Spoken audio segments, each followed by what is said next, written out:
Fala galera do Pode Encucar, estamos aqui para mais um episódio.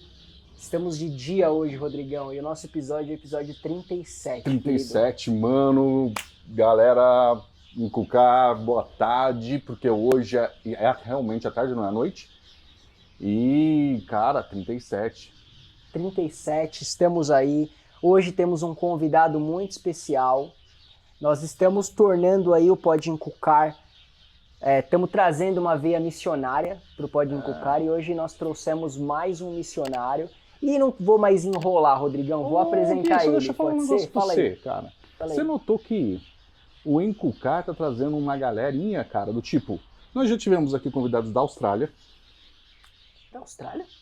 Austrália? Quem que era da Austrália? É o nosso amigo... O Ivan? O Ivan. Da Holanda? Da Holanda, cara. Não da é Austrália, não, mas eu entendi como uma profecia aí. Cara. Entendi. Holanda, Estados Unidos, que... né? Estados Unidos, que a gente fez online. Índia. Verdade. Pô, cara... Verdade, fizemos até podcast em inglês, cara. Tem podcast que tem anos aí de podcast e nunca fez um podcast em inglês. Nós fizemos um podcast em inglês. Então, pô, cara. Mas aí... Mas vou apresentar o nosso convidado, William, meu amigo. Seja bem-vindo, cara.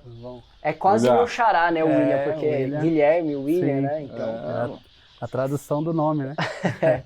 Irmão, sem mais delongas, eu Sim. quero pedir para que você não se apresente, mas conta pra galera quem é o William aí, qual que é a tua história pra galera conhecer. Bom, vamos lá. Eu não sou o dublê do The Chosen. É verdade, cara. Não, vamos apresentar deixar aqui bem de novo. claro Temos isso. aqui o Jesus de The Chosen.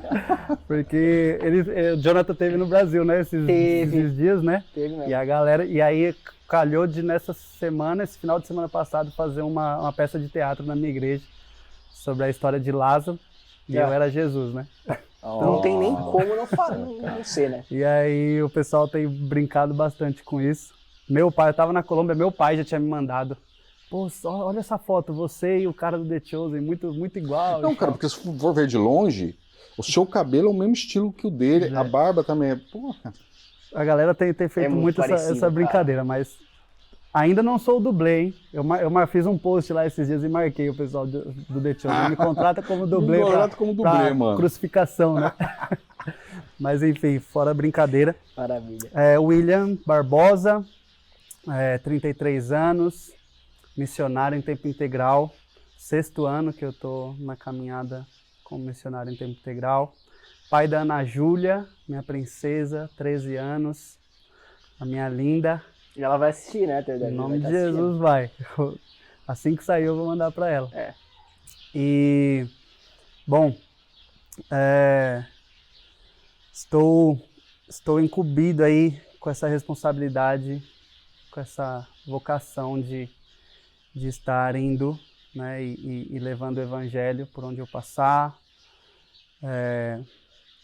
Uma grande responsabilidade, mas eu, com certeza, sempre que eu falo sobre esse tempo que eu tenho vivido, que tem sido os melhores anos da minha vida, apesar de serem bem desafiadores.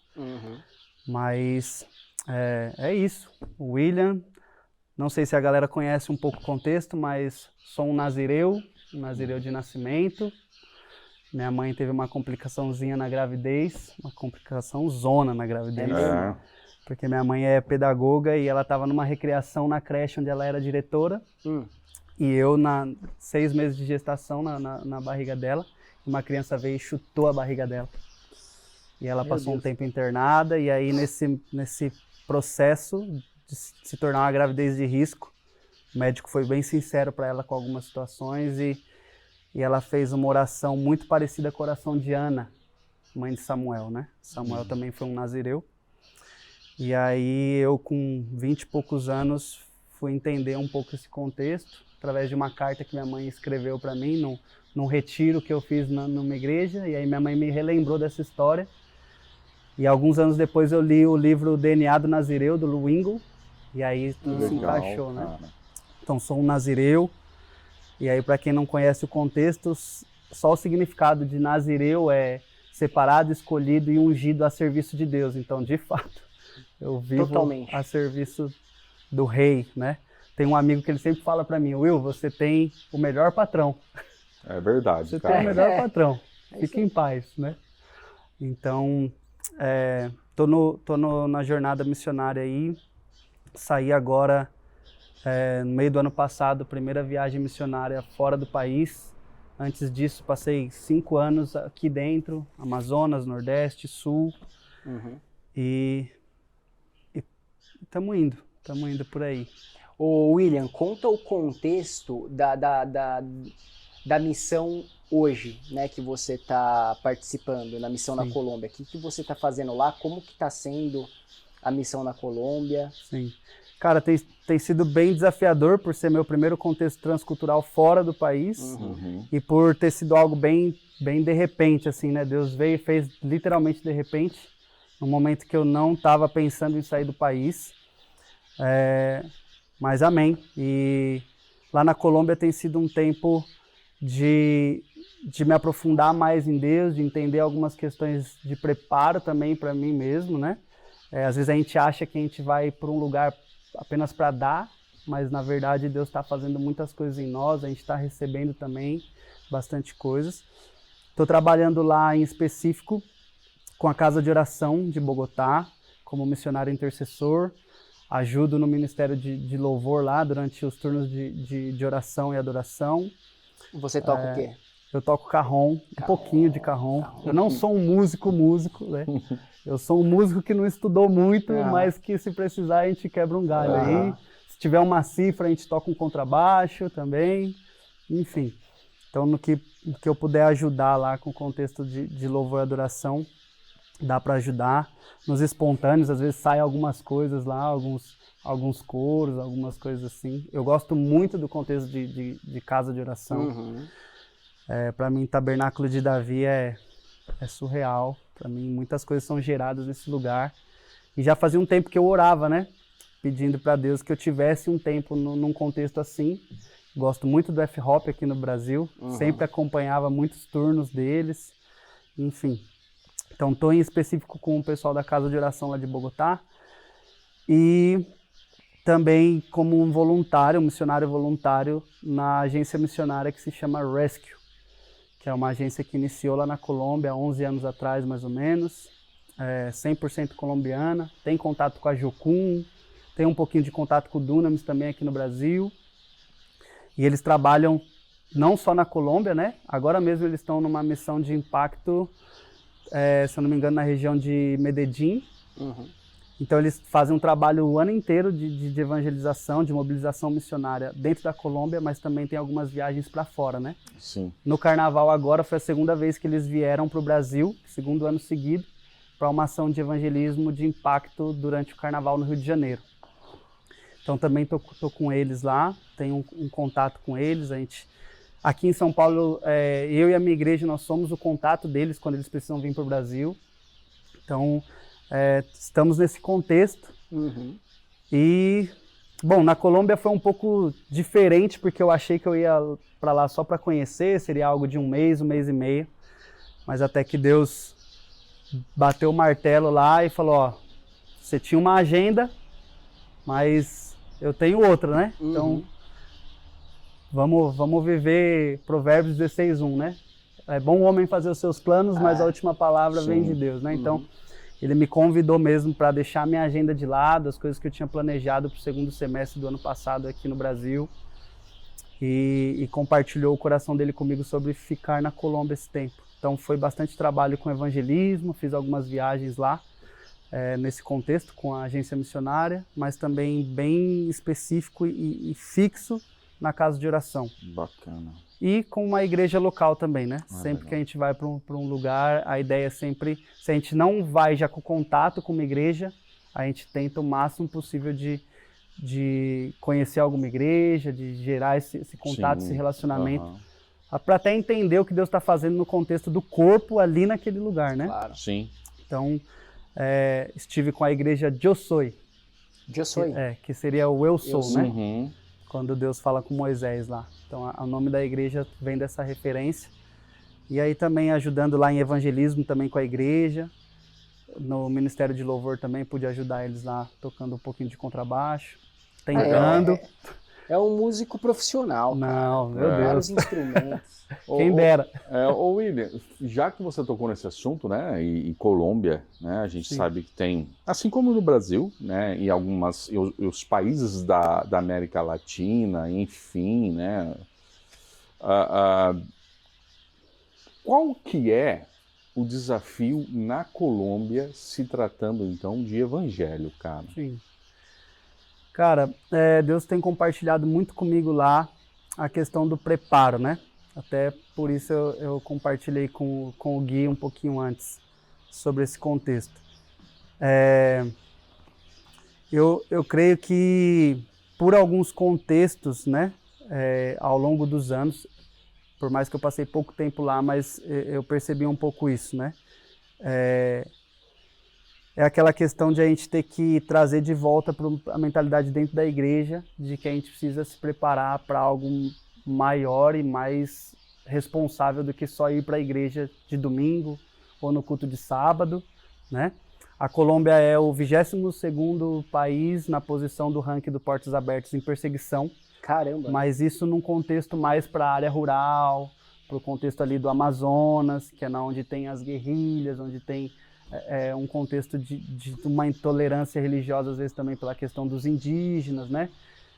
Quando alguém se converte, às vezes a tribo que ainda não é evangelizada, eles meio que excluem as pessoas, né? No contexto de guerrilha, quando o evangelho chega, é óbvio que se alguém que está envolvido ali com a guerrilha se converte, vai deixar de estar junto naquela situação, ou se alguma família que é de uma certa forma manipulada por eles, se converte, também acaba sendo liberta, né? O evangelho traz esse contexto de libertação. Então, nessa área é mais isso, com relação à perseguição, é mais difícil, né?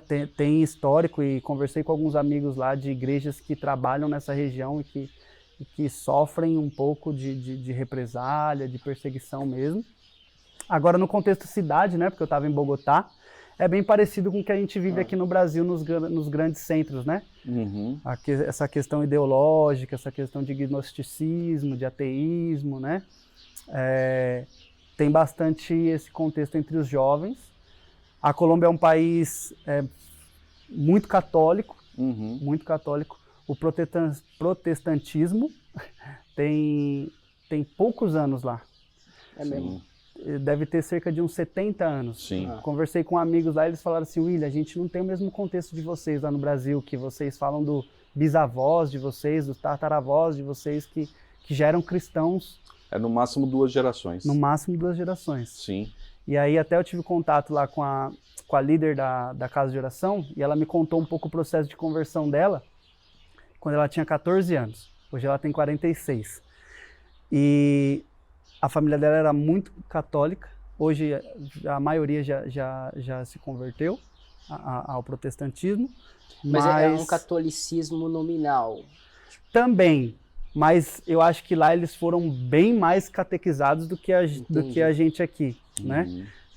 Foram bem firmes mesmo nisso, sabe? Porque o Brasil tem uma grande miscelânea. Exato, né? lá não. Lá não teve tanta mistura, né? E aí ela conta de que quando ela se converteu, quando ela conhece a igreja, na época se converteu, começou a ir para a igreja, a primeira coisa que os pais dela fizeram foi proibir ela de... Não, você não vai virar... Porque lá eles têm uma separação entre os cristãos e os católicos, né? E você percebe... Entendi, que interessante. Você percebe que você falando isso é uma inversão, né? Porque quando a pessoa... Né, eu sou do mundo, sou um... palavra gentil serve para a ocasião. Eu sou um gentil, tá? Eu sou do mundo, não pertenço à igreja cristã protestante, nem a evangélica. Mas quando eu me converto, Gui, há uma inversão, porque aí a pessoa se sente excluída. Porque eu me converti, então os meus amigos me rejeitam, ou a tribo me rejeita, ou as pessoas estão me rejeitando, inclusive minha família. Na verdade, é invertido isso. Não é que eles te rejeitam. É que você deixou de ser escravo e eles, para te olhar, eles têm que erguer a cabeça. Porque você deixou de ser escravo. Sim. Então você não serve mais para o contexto escravo e para aquela escravidão que está ali. Porque você é uma pessoa renovada, deixou de ser escravo, então você não serve mais. Agora você... Sim, os pensamentos mudam, as atitudes mudam. Não é a gente que é excluída, é que a gente... Sim, e até ter um contexto desse entendimento, né? A família que está muito enraizada, né? Em qualquer religião, isso acontece também entre os muçulmanos, né? Só que lá o extremismo é muito maior, né? A primeira coisa, a família exclui manda embora. E coisas até piores, né? Uhum. Mas por esse contexto muito católico na Colômbia, ainda tem pessoas que são um pouco, acho que os mais velhos, né, os mais idosos, ainda tem um certo bloqueio ainda, porque eles fazem essa separação, os católicos e os cristianos. Caramba! E eu cheguei lá e eu falei assim, irmãos, mas assim, todos somos cristãos. Isso aí, exatamente. Né? Tipo, até porque não tem coisas ruins só na igreja católica, né? Coisas adversas e talvez coisas que precisam ser repensadas, como também no protestantismo também tem, né? Então, se cremos em Jesus Cristo, todos somos cristianos, né? Uhum. Mas eles sempre falam isso. Ah, não, porque os católicos e nós os cristianos. Ou vice-versa, né? Sim. Os cristianos e nós os católicos. Isso, cara. É um pouco... É bem essa questão mesmo foi feito bem uma separação.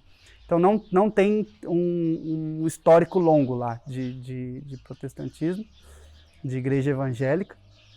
E a questão também, que eu creio que teve uma primeira onda de avivamento lá na Colômbia, uns 25 anos atrás, e que alguns equívocos da igreja, que também já aconteceu isso aqui no Brasil, também acabou afastando algumas pessoas já não querem mais, não quero, você vai falar de igreja, você vai falar, não quero. Então tem um pouquinho desse afastamento, assim, né? Desse bloqueio. Isso aconteceu muito aqui no Brasil com a parte política, né, Gui? Então, por exemplo, não se envolve política em cima do púlpito. Como assim? Isso, né, mexeu, né? Isso, você vê, tipo, a igreja excluiu a política há muitos anos fazendo isso, né? Sim. E hoje nós pagamos um preço alto por causa disso. Sim. Né? Eu acho que você comentou que talvez o principal equívoco foi a tão famosa teoria da prosperidade, né? Que a gente viveu e vive isso, mas que eles viveram também. Parece ser um problema da América Latina, né? Sim. Eles tiveram um pouco de problema com isso. A teologia da prosperidade, a questão de alguns equívocos no âmbito financeiro ali, né? Uhum. E que isso acaba dando muita margem, né, para essa questão de dificultar o nosso trabalho com o evangelismo, né? Porque daí você tem que reevangelizar, né? Uma galera, né? É mais difícil, né? Fica mais difícil, porque é um retrabalho, né? São pessoas que talvez... não é que elas estão fechadas porque não conhecem. Elas já conhecem. Elas estão fechadas porque elas já conheceram, se frustraram e têm uma amargura. Aí eu creio que é mais difícil você talvez evangelizar ou trazer esse contexto de tentar trazer a pessoa de volta, do que às vezes você ir de fato por alguém que não teve nenhum contato ainda, né? Com o evangelho, com a igreja, com a comunidade, né? Enfim, tem essa questão lá na Colômbia. Mas Deus tem falado muito comigo sobre a igreja colombiana, sobre a questão do preparo. Nós passamos por um processo aqui no Brasil, eu creio que de uns 20 anos para cá, de que nós começamos a entender de fato o que nós carregamos como brasileiros. A porção que Deus derramou sobre nós, por mais que também nós temos equívocos aqui, né? Sim. Não somos perfeitos, óbvio, mas pessoas de tempos em tempos agarraram o bastão da responsabilidade do que nós carregamos como brasileiros. É isso aí. De um preparo. Hoje, se você jogar no Google, escola missionária, escola de ministérios, cara, só não se prepara hoje para viver o evangelho de verdade, só não tem conhecimento aqui no Brasil quem não quer. Do norte ao sul, eu posso te fazer uma lista de escolas missionárias. chutando baixo, assim, a Jocum tem no mínimo uma base em cada estado do Brasil. Sim. Né? Então, assim, que tem vários tipos de curso, né? A Jocum tem uma ramificação muito ampla de trabalho evangelístico, sim, ou de preparo para a igreja, para ministério, enfim, para missões. Então, na Colômbia eu percebi isso. Eu não conhecia ainda outros contextos, né? Mas a Colômbia, por ser pequena, eu acho que... e por eu estar em Bogotá, que muita coisa acontece por lá, deu para ter esse parâmetro de que falta um pouco do preparo, sabe? Que legal. Falta um pouco dessa questão deles darem esse start de que eles tiveram uma primeira onda, mas eu creio que está vindo uma nova onda. E falei que eu subi a Monserrate, né? Uhum. E uma das minhas subidas em Monserrate, Deus me deu uma visão muito específica sobre o que ele já está fazendo na Colômbia. Então, e aí veio muito isso, né? Se preparar para aquilo que eu já estou fazendo aqui. E eu creio que nós, como brasileiros, eles honram muito o que nós carregamos como brasileiros. Sério, cara? Muito. Várias vezes, várias pessoas que eu encontrei lá, às vezes que nem me conheciam direito, falavam assim, muito obrigado por ter deixado seu país, por ter renunciado o que você precisou renunciar e por você estar aqui. Porque nós oramos, faz tempo que a gente ora, para que pessoas do Brasil venham para cá e compartilhem com a gente o que vocês carregam lá. Que legal. O que Deus tem dado para vocês lá. Muito bom, cara. Então Deus tem dado essa percepção e eu creio que está chegando um contexto lá na Colômbia disso, de pessoas que vão, como aqui no Brasil, sabe? Vão carregar essa responsabilidade mesmo, independente dos erros que já foram cometidos, dos equívocos, mas que vão prosseguir, né? Como o Paulo fala, né? Eu me esqueço das coisas que ficaram para trás. Uhum. Eu reconheço que eu não cheguei na perfeição, mas eu vou me atentar para as coisas que estão à frente e vou prosseguir para o alvo. Eu creio que está chegando esse contexto e nós temos algumas coisas similares, assim, como povo. A questão de ser extrovertido, de recepcionar bem as pessoas. Eu não sei se você teve como foi a sua percepção lá. Sim, eu senti isso também. Eles são muito receptivos, eles abraçam muito você, eles te recebem muito bem. É uma cultura bem, eles falam cálidos, né? Lá no se você falar caliente, vai pegar mal, vai ser outra coisa.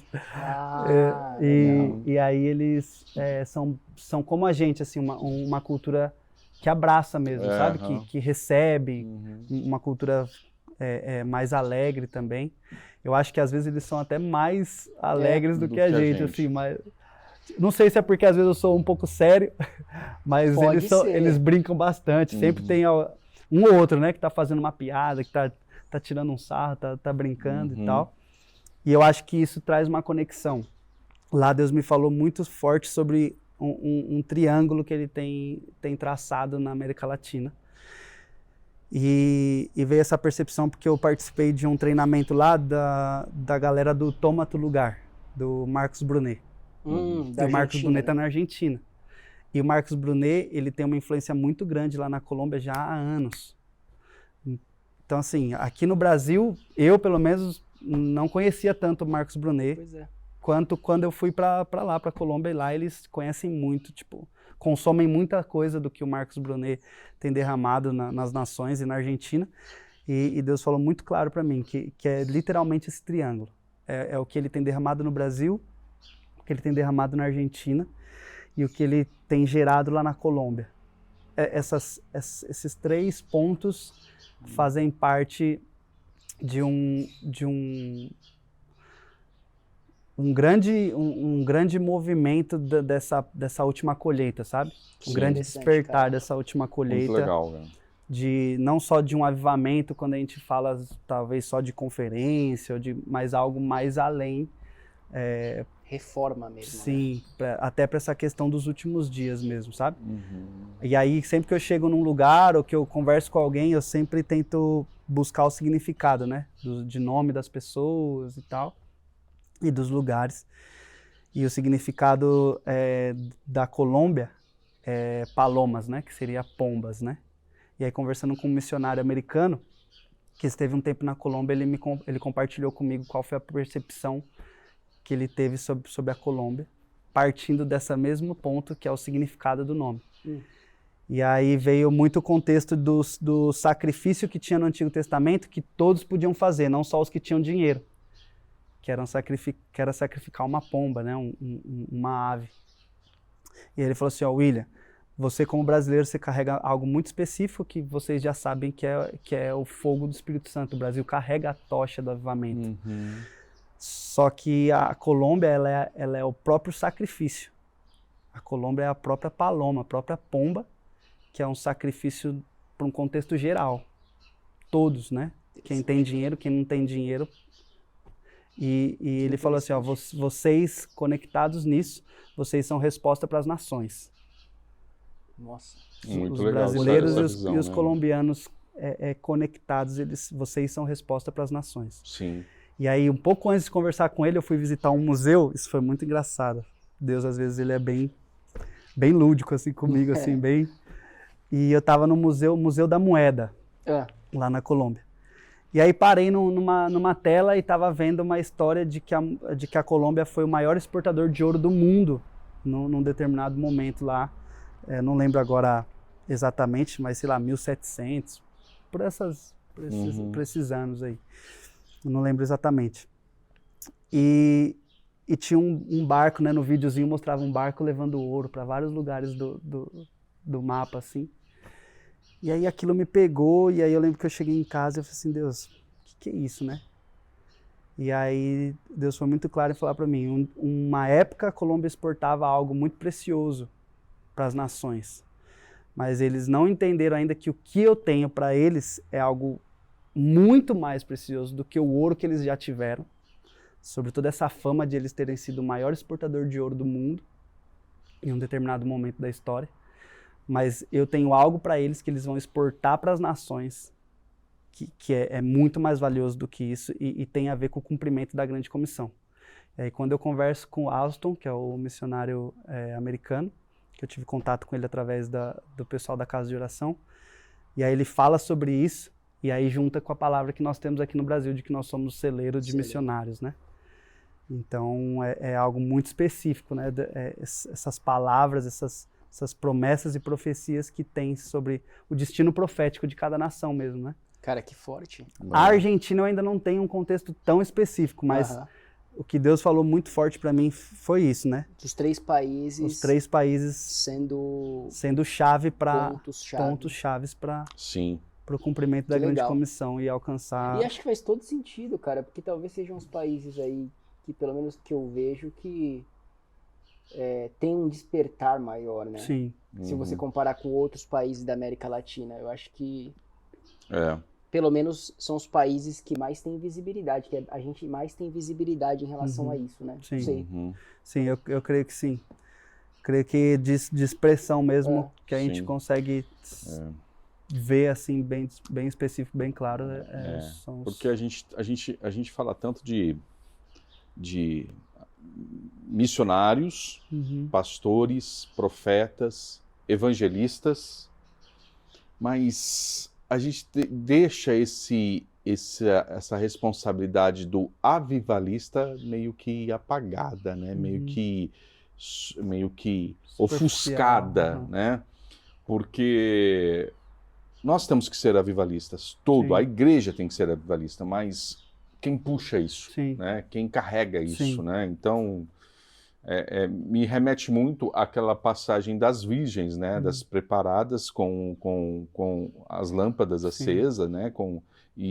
Mas, né? Quem está chamando essa responsabilidade de acender todos esses 3 pontos que você está falando, né? Pô, e aí, né? Tipo...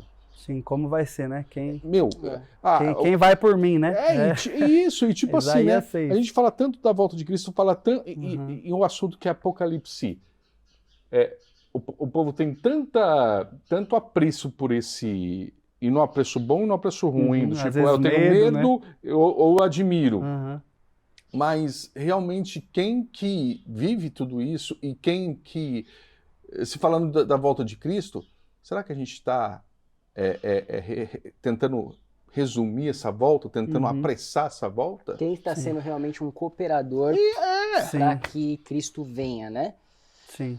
O William, eu vou te fazer uma pergunta aí também em relação ao evangelismo na Colômbia, né? Qual foi a experiência mais inusitada, mas um parênteses aqui, né? O Monte Serrat, você falou que você sobe a pé, né? Sim. Quantos metros que é mesmo? Eu sei que eu fui de trenzinho e cara, eu acho era um negócio bem íngreme, cara. Eu acho que são mais quase... Nossa, eu acho Quanto que são tempo dá de caminhada? Na primeira vez que eu fiz em 40 minutos, são mais de 1.200 degraus. É só subindo, Rodrigão. É só subindo. Nossa. De escada. E a galera achava engraçado lá, né? Porque poucos colombianos sobem, né? Tem alguns que sobem por esporte mesmo, né? Sim. Tem grupos que O cara sobem. marca, pau e vai. Tem grupos que sobem trotando. Tem cara que sobe e desce 2 vezes seguida. Caraca. Enfim, a galera usa bastante para esse contexto de atividade física também lá. Eu usei também para isso, para manter a forma lá na Colômbia. Foi uma forma e também foi bom para me acostumar com a altitude, né? Subir aquilo lá, tentando respirar controladamente. Cara. Mas foi bom, porque eu tenho o sonho de subir os Himalaias, né? Para pregar o evangelho. Então você tá preparação. A Colômbia é literalmente uma preparação para mim. Uma intercessora minha falou assim, William, a Colômbia é o despertar para as nações, para Deus te levar para as nações. Então, a Colômbia eu vejo muito como isso, é Deus me preparando também um passo além, né? Com certeza. Mas eu creio que são quase 800 metros a mais.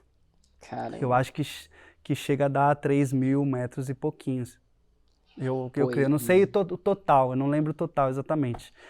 Mas chega a dar aí lá em cima uns 3.000 metros, eu acho, 3.100, 200 talvez. Caramba. A vista é muito bonita, cara. Sim, você vê a cidade inteira. O problema é descer pro joelho, né? O problema cara, pro joelho é descer, eu não descia. Eu desci uma vez a escada e eu também quis descer muito rápido, né? E aí meu joelho né, o joelho. berrou. Porque na descida, Rodrigão, Porque se você falou que é muito íngreme, né, cara?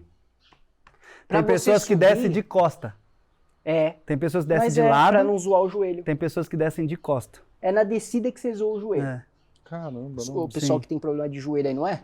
Na descida, cara. A descida é sempre o maior impacto, né? Sim, maior impacto, você tá jogando todo o peso. Sim, ali, e ainda a escada, né? E escada, assim. Terrível. E os degraus, tem hora que o degrau é mais alto, tem hora que é... O caminho são degraus de pedra, né? São pedras enormes, não é algo pavimentadinho. Retinho e tal.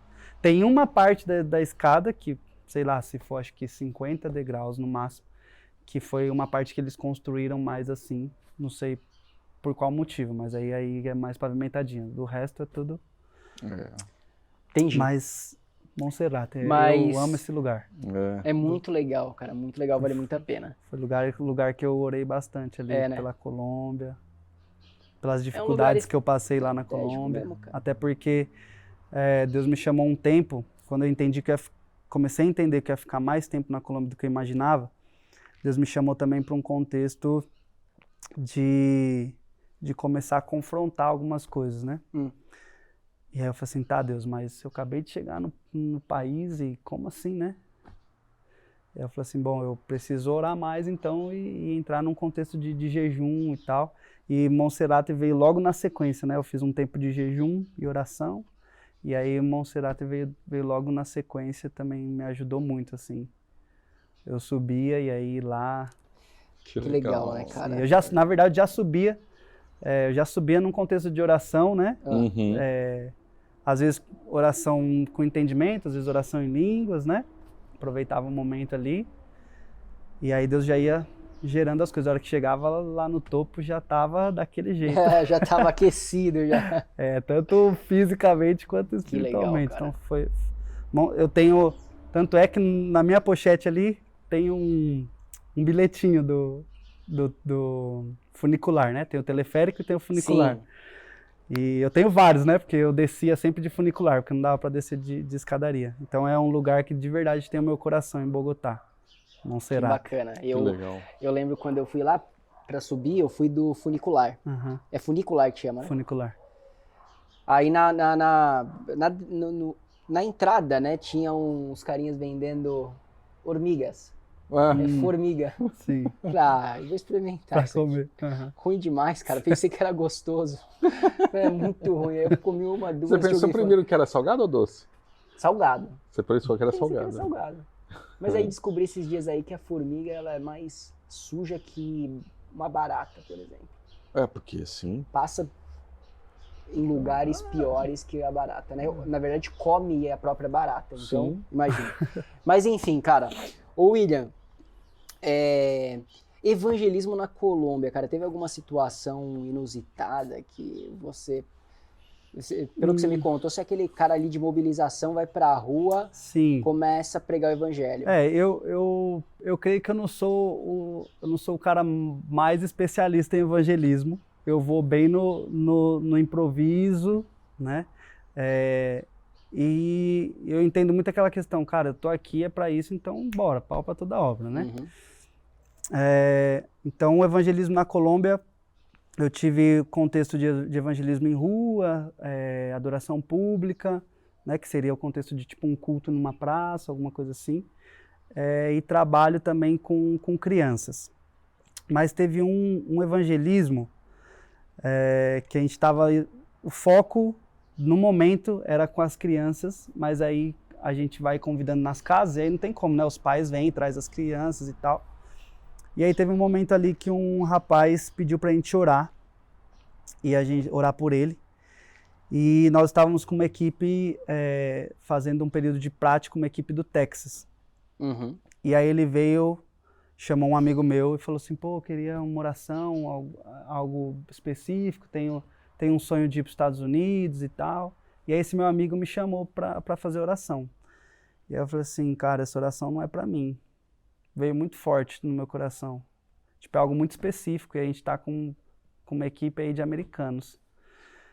E eu falei assim, amém, se esse cara tem esse sonho no coração, vamos orar por isso. E se for de Deus, nada melhor do que um americano orar por ele, né? Uhum. E aí chamei dois amigos, uma amiga e um amigo da equipe. E a gente começou a orar por ele e tal. E aí o pai dele chegou do lado. E aí começou a compartilhar algumas coisas e tal. E na sequência virou e falou assim, poxa, minha esposa tá lá em casa e ela tá com problema na perna e tal. Será que vocês não querem fazer uma visita pra gente lá? Isso já era umas 7, quase 8 horas da noite. E a gente já tava finalizando o trabalho com as crianças. Será que vocês não podem ir lá e tal, rapidinho, orar pela minha esposa? E aí a gente foi. E ao entrar na casa, ele pediu muito específico sobre essa questão da perna dela, né? Que ela tava com um problema na perna e tal. Mas a hora que a gente chegou na casa foi algo muito impressionante, assim, de que Deus queria compartilhar algo muito além do que somente talvez uma oração de cura, sabe? E ela já tinha tido uma experiência com a igreja, mas ela não tinha, já estava afastada fazia um tempo, e tinha algumas coisas dentro do coração dela. Enquanto a gente foi conversando com ela, Deus foi trazendo muito entendimento para a gente sobre o que orar. E a gente começou a orar, e aí eu pedi para a moça, para a Sara, americana, orar, por estar orando por uma mulher, né? A gente sempre tenta fazer isso, né, no evangelismo, tenta caminhar junto, porque se tiver que abordar uma mulher, tem uma mulher junto, então, enfim, não gera um constrangimento.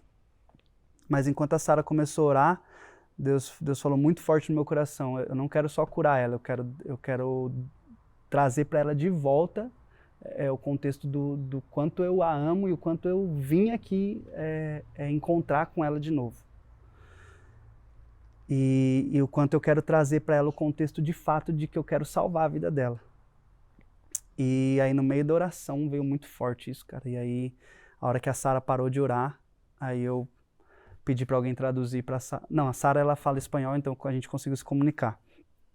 E aí a gente falou lá com a moça, aí alguém traduziu para ela o que a Sara tava falando depois, porque daí ela falou em inglês.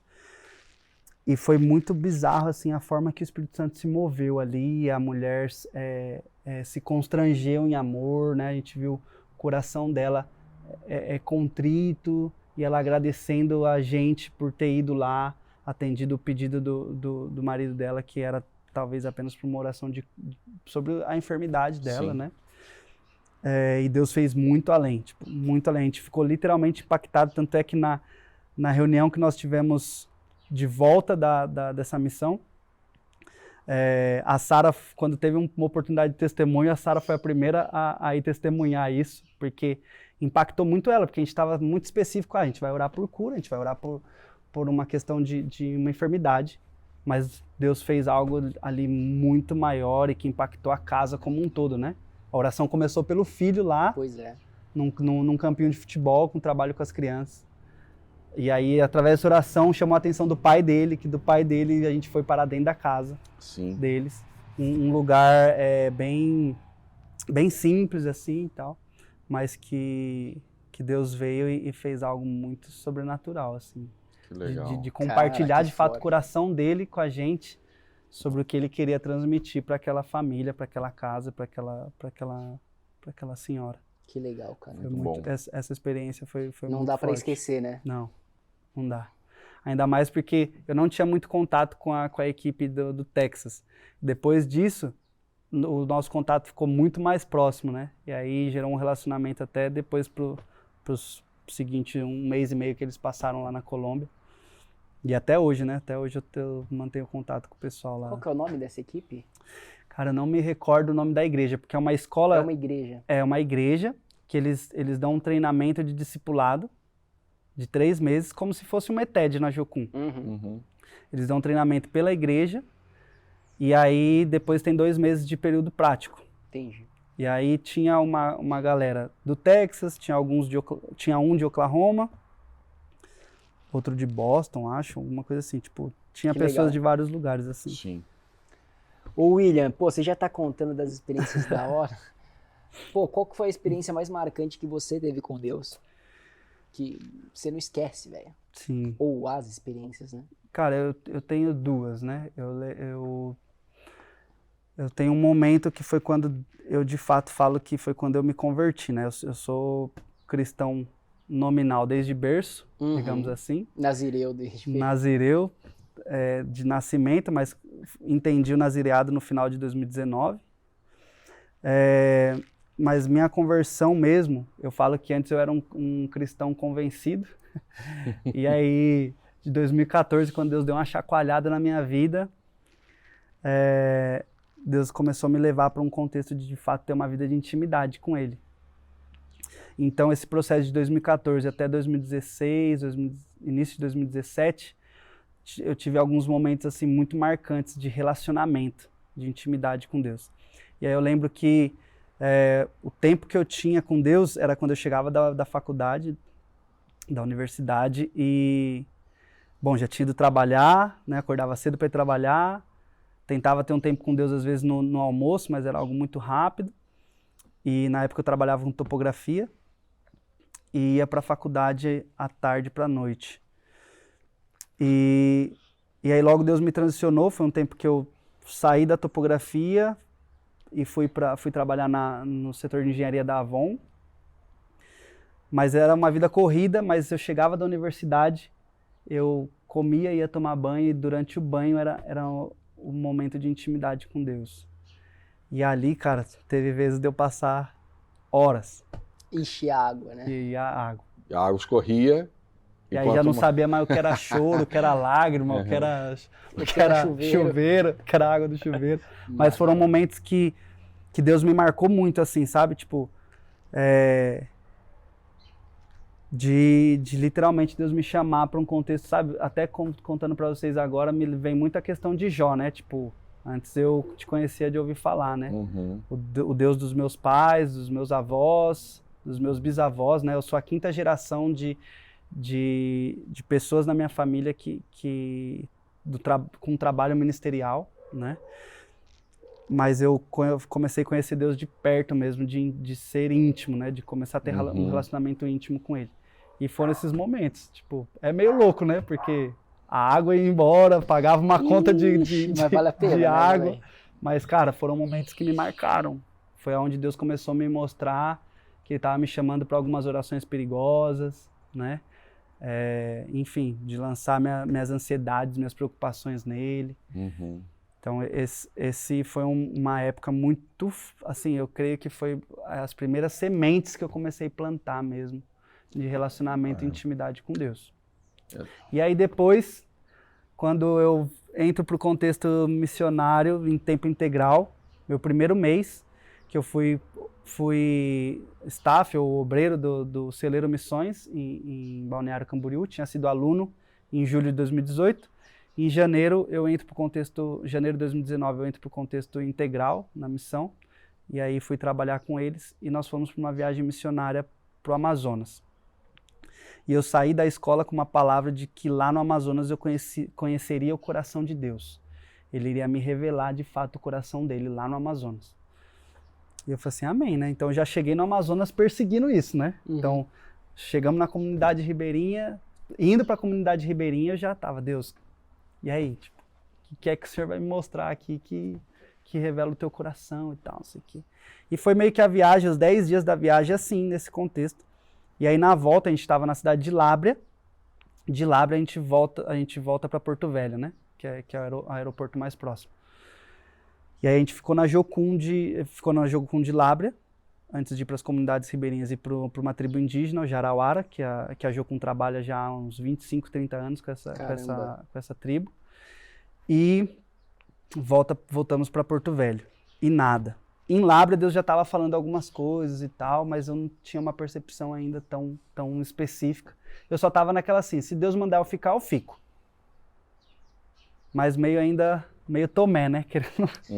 Querendo provas, querendo tocar na ferida. E aí, a base de Porto Velho, ela trabalha muito forte com a tradução da Bíblia para os povos indígenas. E aí até foi muito bom quando você me falou do povo do Paquistão. Sim. Na conversa no carro, né? Porque Deus me trouxe de volta essa questão da tradução da Bíblia. E aí lá em Porto Velho eles têm uma tradição muito grande, porque antes da Jocum ganhar aquela base missionária, que ela ganhou da Wycliffe, que hoje é a CIL aqui no Brasil, uma agência missionária que trabalha específico com tradução da Bíblia. Os americanos vieram para cá, para o Brasil, há 65 anos atrás, para específico tradução da Bíblia. E eles continuaram, né, com algumas tribos indígenas. A Jocum continuou esse trabalho. E aí, no período que nós estávamos lá hospedados na base, estava acontecendo a tradução da Bíblia para a etnia Jaminawa, que a Jocum trabalha também já lá há uns 30 anos, com os Jaminawas. E aí, eles estavam na tradução escrita. Então, o casal de missionários que tem contato com o Jaminawa há 30 anos, eles, nessa época, 2019, eles tinham conseguido traduzir, acho que talvez uns 5 livros. Se eu não me engano, naquela época eles estavam traduzindo 1º ou 2º Samuel, alguma coisa assim. E aí levaram a gente lá para a sala da tradução. Cara, a hora que eu entrei naquela sala foi muito bizarro. A atmosfera, o contexto do âmbito espiritual. E aí a gente queria que eles compartilhassem com a gente, né, a importância daquilo que eles estavam fazendo, o que trazia para eles, né, qual era o sentimento que eles tinham sobre aquilo, né, sobre aquele trabalho, sobre a importância daquilo para a tribo, para a etnia. Então estava o missionário, o Daniel, que é um suíço, que casou com uma brasileira, e aí está no Brasil há mais de 30 anos. E 5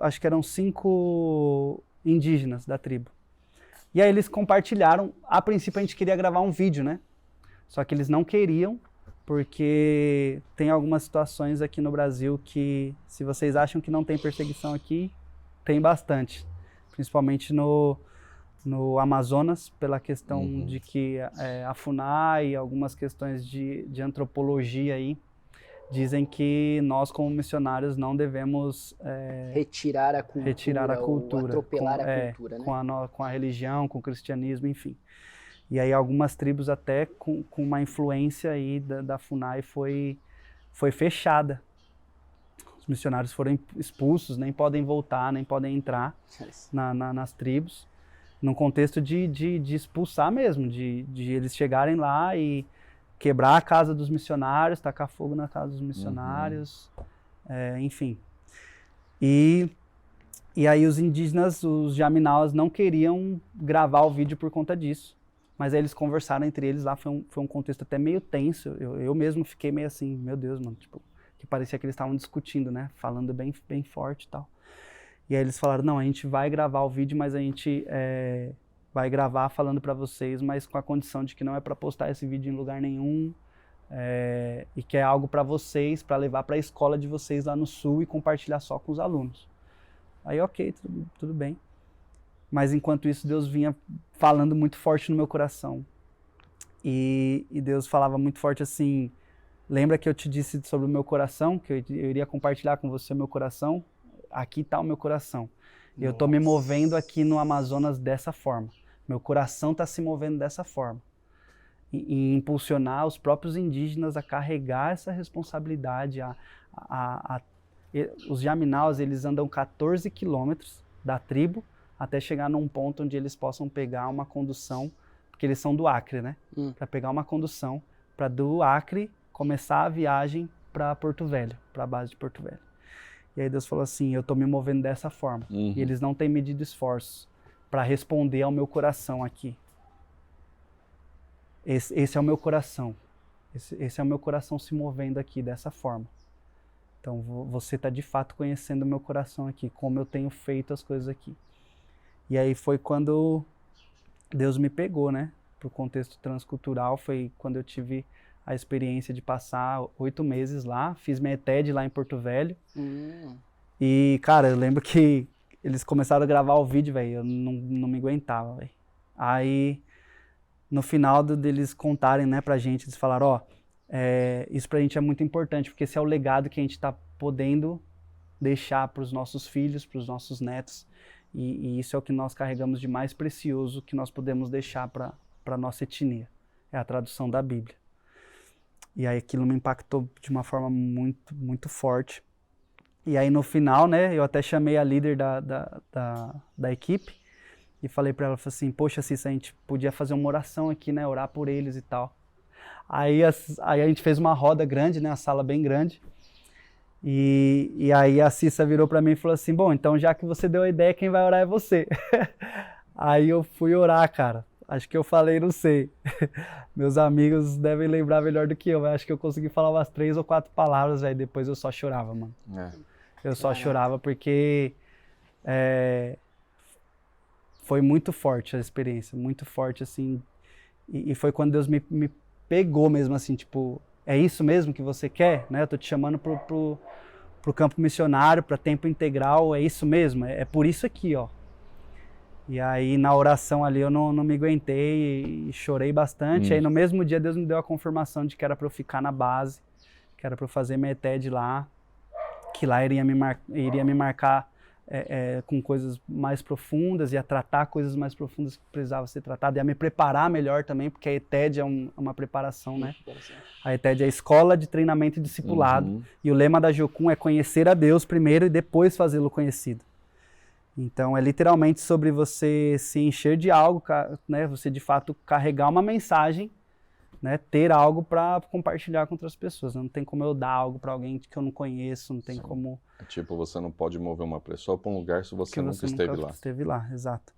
E aí foi dessa forma que o mosquitinho aí da Jocum me picou. Então eu também sou um jocumeiro, né? Muito bom. Como alguns que vieram aqui, né? Sim. Muito bom. Ô Will, e teve algum perrengue, cara, assim, grande durante uma das suas missões? Cara, teve alguns. Conta aí pra gente, cara, porque perrengue em missão é de praxe, né? Não é só engraçado, mas é um testemunho, né? Testemunho. Porque Deus sempre faz grandes coisas em processos difíceis. Sim, e é muito específico isso porque isso não quer dizer, né, porque a galera tem um rótulo de que todo missionário, para ser missionário, tem que passar perrengue, né? Ou tem que ir pra África, ou sei lá, né? Tem que passar fome junto, tem que... né? Eu creio assim, me perguntaram na Colômbia, né, o que um missionário precisa ter para ser missionário de fato, né? E uma pessoa até que às vezes ela é bem crítica e tal, e aí foi a primeira vez que a gente teve uma conversa assim, e aí eu fui muito específico em falar para ele, o missionário precisa ter o contentamento. Se o missionário não tiver contentamento, vai ser difícil ele ser missionário e permanecer na missão. Porque não quer dizer que a gente, para ser missionário, tem que passar perrengue. Mas nós precisamos estar prontos e preparados para saber passar por escassez e saber passar por fartura. Uhum. E aí tem até uma frase que a gente usa aqui no Brasil um pouco, que tem 2 contextos, que só vive ou quem é milionário ou quem é missionário. Uhum. Então, verdade. tem esse contraste, né? Tem hora que a gente vai ter que saber passar por escassez, por perrengues, mas a gente também, nós temos um bom pai, né? Nós não somos órfãos, nós não somos pedintes, né? Nós somos trabalhadores, né, da grande comissão. Então eu gosto muito de enfatizar isso, o contentamento. Mas sobre alguns perrengues, né? Cara, eu já passei um perrengue de provisão, óbvio, né? De, às vezes, meu Deus, de última hora. Uhum. Cara, às vezes não saber qual seria a próxima refeição. Eu estava conversando essa semana com uma amiga minha que está na Coreia do Sul, e ela compartilhava comigo algumas coisas relacionadas aos desafios que ela tem tido lá. E na hora eu até me emocionei, eu falei assim, Flora, isso é coisa que às vezes a gente nem compartilha com muitas pessoas. Acaba ficando entre a gente e Deus, né? Principalmente com os nossos familiares, né? Com os pais, enfim. Acaba ficando entre a gente, né? Às vezes fazer uma refeição só no dia, né? Ou às vezes ter que caminhar, sei lá, 2, 3 quilômetros para chegar no lugar onde Deus está te direcionando a fazer um trabalho, né? 2, 3 quilômetros para ir, 2, 3 quilômetros para voltar, enfim, talvez às vezes acordar muito cedo, né? Para poder chegar no lugar antes da galera começar as atividades diárias, né? Enfim, mas cara, eu acho que essas questões às vezes financeiras pegam bastante, né? Principalmente para o missionário brasileiro, eu falei. Sim, porque principalmente o que eu missionário vejo, brasileiro. qual que é o país que mais envia missionário hoje? Hoje eu creio que nós somos o segundo. Ainda somos o segundo? Eu creio que ainda somos o Não segundo. sei se eu vi alguma coisa, algo do tipo, a gente está muito a gente está bem em próximo ascensão, tá bem né? num âmbito que... Assim, eu não sei qual que é a estimativa, né? Da onde foi essa eu vi conta, um mas eu dado, acho que o Brasil, ele tá eu acho que eu vi muito... um dado da Jocum. Tá muito próximo, assim, desse topo mesmo. Mas assim, sempre foi os Estados Unidos que mandaram mais missionários. Uhum. E o missionário, quando ele é enviado, o americano, quando ele é enviado, ele vai enviado com uma cobertura. Sim, com todo um suporte, financeira e espiritual. Sim. Né? Então é mais difícil para o americano, claro que existem casos de um americano passar perrengue, Uhum. mas o brasileiro, cara, parece que se o missionário brasileiro não passou perrengue financeiro, ele não foi missionário. Tá carimbado, né? Não. Carimbou o passaporte de missionário, cara. a carteira de trabalho, né? Mas conta aí um perrengue Cara, financeiro aí que te marcou e o porquê que você acha que isso acontece no Brasil? Bom, perrengue financeiro, mas que é um testemunho, né? Era aniversário da minha filha, foi o primeiro ano que eu passei Dia dos Pais longe dela. Putz. Tava lá no Amazonas, então isso pra mim foi muito difícil. Eu tenho até um post que eu escrevi uma carta, né?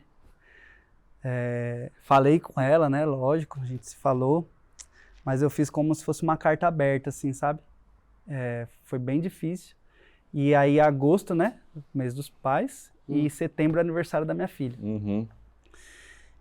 E de uma forma sobrenatural, Deus proveu para eu vir para São Paulo, a passagem para eu vir para São Paulo, mas eu não, tipo assim, eu ia estar com a minha filha, mas eu não tinha grana, mano. Tipo assim, eu ia estar com ela, a gente ia estar junto um dia, mas amém, ia ser isso. E eu falei, Deus, amém. E aí, eu lembro que, cara, eu nem tava orando, velho, tava só pensando. E veio um valor específico na minha mente. E aí eu pensei, nossa, se eu tivesse esse valor, daria para fazer algo X com a Julinha. E foi um pensamento. E aí eu lembro que no final do dia, o rapaz que foi meu gerente na Avon, ele também foi meu discipulador, né? Na igreja. Ele era meu discipulador, depois foi meu gerente na Avon. E foi o cara que de fato me confrontou, ó, tem certeza que você vai pro campo missionário, ó, tem todas essas questões de perrengue, financeiro e tal, tem sua filha, tem valor de pensão, tem tudo isso daí, cara. Mas ele também foi por muito tempo um apoiador fiel todo mês. E aí nesse mês, ele me mandou uma mensagem, nesse dia específico ele me mandou uma mensagem, ele falou assim, cara, eu sei que esse mês é aniversário da Julinha, né? E eu recebi um bônus aqui no salário e eu entendi que esse valor não é meu. Eu entendi que esse valor é para você. Eu não sei se você vai vir para São Paulo, se vai conseguir estar com a Júlia no aniversário dela, mas esse valor é para você. Cara, era exatamente o valor que eu tinha pensado. Exatamente o valor. Tipo, e, cara, Deus me constrangeu tanto. É o cuidado, né? E eu lembro também de uma questão que eu falei para um amigo lá em Porto Velho, né?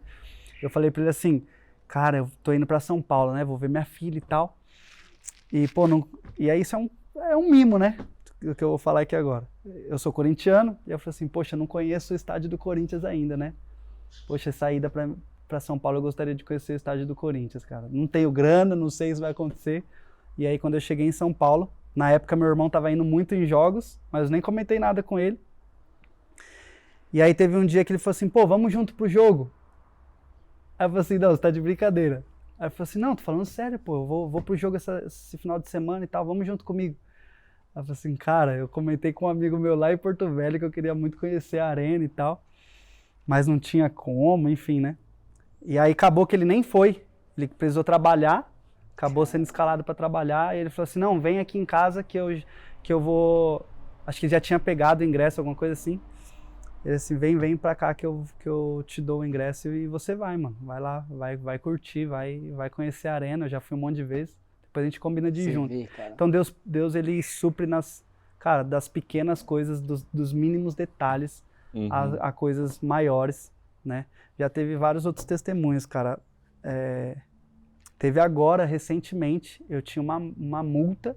Vou falar a nomenclatura correta, né? Eu tinha uma multa com a imigração, porque eu não sabia que eu precisava, para renovar meu visto, eu tinha que estar lá 5 dias antes da data do vencimento. Quando eu fui para renovar, tinha passado já esses 5 dias, não sabia dessa informação. E aí gerou uma multa, e essa multa ela ia de mês em mês, crescendo. E tipo, eu não tinha uma palavra para sair da Colômbia, eu não tinha dinheiro para sair da Colômbia, para tipo, estancar a multa. E ela só estancaria se eu saísse da Colômbia ou se eu conseguisse um agendamento com a imigração, para iniciar o processo administrativo, para eles me darem um prazo para pagar a multa. E nada de conseguir uma data de agendar esse processo administrativo e tal. E aí ficou para a data que eu voltasse para o Brasil. Falei assim, bom, a hora que eu voltar para o Brasil eu vou saber exatamente como vai ser isso. E aí tentei sair por Bogotá, comprei a passagem para vir para Bogotá, por uma situação, assim, muito estranha. A companhia tirou meu nome da lista de embarque. Eles estavam com alguns problemas lá com algumas aeronaves, e aí tiraram meu nome da lista de embarque. E não consegui embarcar. Tentei brigar lá com eles, para eles me colocarem em outro voo e tal. E nada. E aí, conversando com a minha mãe, a gente entendeu vou tentar sair por Letícia, pelo Amazonas. E aí deu certo de sair pelo Amazonas. Lá por Bogotá, tava dando R$4.500 mais ou menos já a multa. Eu falei assim, meu Deus, como que vai ser isso, né? Mas amém, eu posso sair do país, ir pro Brasil, levantar os recursos e pagar, e quando eles derem a data, pagar e depois voltar pro país.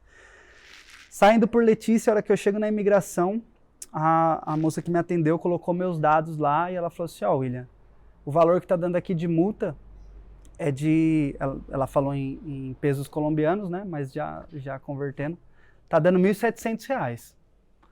Aí eu, que isso? Como assim? E ela falou assim, tá dando R$1.700, mas assim, você tem que pagar até o dia 26 de fevereiro. Isso era dia 6 de fevereiro. Eu falei assim, bom, Deus que ia prover os 4.300, vai prover esses 1.700, já tá provendo, na verdade, né? E ela falou assim, mas moças, tem certeza que lá em Bogotá tava dando um valor muito alto essa multa. Ela falou assim, William, eu coloquei seus dados aqui, foi o que apareceu para mim. Só que você tem que pagar essa data. Ou você pagar, ou alguém vir aqui pagar pra gente no Banco Popular da Colômbia. Porque se você pisar na Colômbia sem pagar essa taxa, depois do dia 26 de fevereiro você é deportado, não tem conversa. E eu com uma palavra de voltar para a Colômbia. E orando e tentando entender em Deus, e buscando estratégia, e estava fazendo uma rifa para levantar recursos, né? Tanto para multa quanto para as passagens de volta, enfim. Às vezes Deus dá algumas estratégias aí, a gente vai tentando dar os passos de fé. E nada de conseguir os recursos, até que um dia o pastor me deu uma oportunidade na igreja aqui no Brasil, no domingo, para compartilhar um pouquinho sobre a Colômbia, e o tempo foi na Colômbia, e sobre essa questão. Só que já era domingo, na segunda eu tinha que pagar. E nada, zero. Caramba, você tava esperando mesmo. E eu falei assim, Deus. E aí, perrengue mesmo, né? E com o coração na mão, né? E eu falei assim, bom, Deus, amém, né? Compartilhei com a igreja, culto da manhã, domingo de manhã, culto da noite. E aí um casal que começou a ir na igreja faz pouco tempo, chegou no pastor no final do culto e falou assim, como que a gente faz para ofertar na vida do missionário? A gente quer ofertar, posso mandar? E você não tinha exposto que você precisava pagar a multa? Não, sobre a multa eu até compartilhei. Entendi. Compartilhei, fui bem transparente com a igreja. O pastor falou assim, ó, seja transparente, né? Eu falei assim, amém. E aí, como eu faço para ofertar? Ah, pode mandar na conta da igreja e tal, a gente transfere pro missionário e tal. E até aí eu não sabia, né? Aí acabou o culto, o pastor chegou para mim e falou assim, William, acho que tua bênção tá chegando, eu acho que a provisão tá chegando, hein? E até então nem não sabia muito, achei que era mais uma palavra de encorajamento, né, e tal. E aí eu tô hospedado na casa dos meus pastores, lá em São Paulo. E aí à noite, antes da gente ir dormir, num tempo de mesa ali, ele falou, né, falou assim, ó, eu acho que vai chegar uma oferta e eu tô achando que é algo que vai te impressionar. Mas assim que chegar, a gente faz a transferência para você. Se não chegar ainda hoje à noite, amanhã de manhã. E aí chegou, cara, a oferta. E ainda além do que eu precisava para pagar a multa, né? Eu tenho algumas demandas, por exemplo, com a minha filha e tudo mais, né? Uhum. Então, veio além do que eu pensava que eu precisava com relação a esse assunto. Então, às vezes, eu sei que nós, missionários, nós vamos passar alguns perrengues, nós precisamos estar preparados para isso.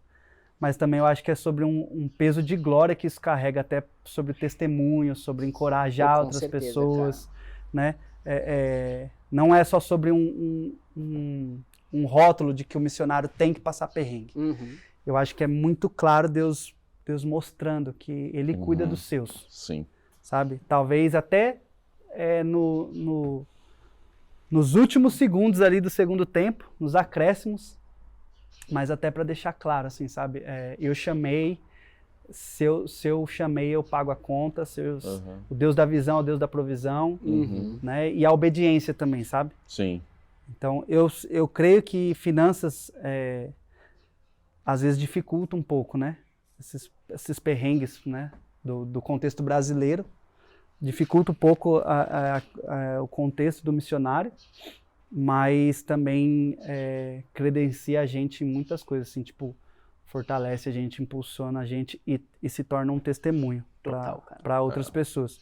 E eu creio que a igreja, né, em si, no Brasil ainda não tem um contexto tão amplo nessa questão de participar da obra missionária, do que Deus está fazendo num contexto em geral, né, da missão dele na terra, tanto no Brasil quanto nas nações, porque às vezes a gente ainda está olhando muito para dentro, né? E aí não falo nem só o contexto da igreja em si, mas eu falo dos próprios cristãos, né? Às vezes a gente ainda está muito preocupado só com as minhas conquistas, com os meus planos, né? Um pouco egoísta, né, talvez. Tanto é que tem estudos aí que fala, né, contabiliza, né, o quanto os cristãos, a igreja brasileira gasta às vezes num café, numa Coca, num McDonald's, por ano Uhum. e o quanto investe em missões. Isso é bizarro. É que a gente... Discrepância é... A gente ainda não aprendeu os 3 pilares, né, da missão e tem muito cristão, principalmente nos dias de hoje, William, que não aprendeu os 3 pilares, que é ou eu vou, ou eu oro, ou eu sustento. Às vezes eu não faço nem os 3. Uhum. Muitos, pouquíssimos fazem os 3. Uma base faz um dos 3 ou faz os 2. Uhum. Mas tem muitos cristãos que não fazem nenhum. Sim. E aí acaba que nós missionários nós acabamos fazendo os 3. Sim.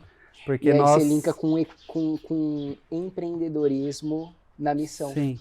Qual que é a palavra que você usou? É o Business as Mission. Business as Mission. Sim.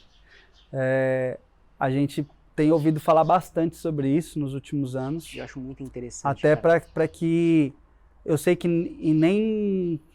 nem todo missionário vai conseguir, talvez, empreender pelo contexto que está, pelo contexto de trabalho, né, que está envolvido. Uhum.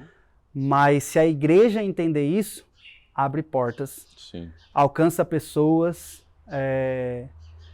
Enfim, eu gosto sempre quando falo sobre negócios e missões, eu gosto muito de trazer a questão da Colgate. Não sei se vocês já ouviram falar. Não. Da história da Colgate. Primeiro que a Colgate são 3 siglas, né? Colossenses, Gálatas e Tessalonicenses. Tá de sacanagem. Sim. Verdade. É verdade, cara. E a Colgate foi fundada por um inglês que com a família dele foi para os Estados Unidos. E aí passou um período de escassez de trabalho no campo e aí ele decidiu William Colgate, um xará nosso. Caramba, que na verdade seria William Colgate. Sim, Colgate. E ele foi para Nova York, começou a trabalhar numa empresa de sabão. A Colgate era uma empresa de sabão. Caramba. E ele recebe uma palavra muito específica da mãe dele, né? E aí ele também, na viagem para Nova York, ele conversa com um rapaz que dá uma palavra profética para ele, de que talvez ali ele estaria conversando com a pessoa que seria um empreendedor, um futuro empresário. E ele faz um pacto com Deus, o mesmo pacto que, se eu não me engano, Jacó fez. Tudo que vier à minha mão, eu vou te dar o dízimo, eu vou te ofertar, eu não vou reter, né?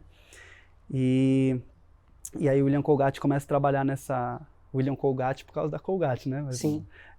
Começa a trabalhar nessa empresa de sabão, se destaca, começa a auxiliar o dono, e aí logo em seguida se torna sócio, logo em seguida compra a empresa, e aí se torna a Colgate, que está aí no mercado, eu acho que há mais de 200 anos. E aí o William Colgate, eu preciso começar, Deus está me esticando para o inglês, né? Então eu preciso começar a ser mais específico, né? Falar a pronúncia certa. É que aqui o podcast, os brasileiros que vão assistir, né? Então, sim. Todo mundo sabe o que é Colgate, né? Ninguém sabe o que é Colgate. Sim. Então, ele se torna um sócio de Deus. Tem a história dele no YouTube, depois eu vou mandar para você. Sempre que Deus direciona a conversar com alguém sobre negócios e missões, Deus fala para mim, compartilha sobre o William Colgate.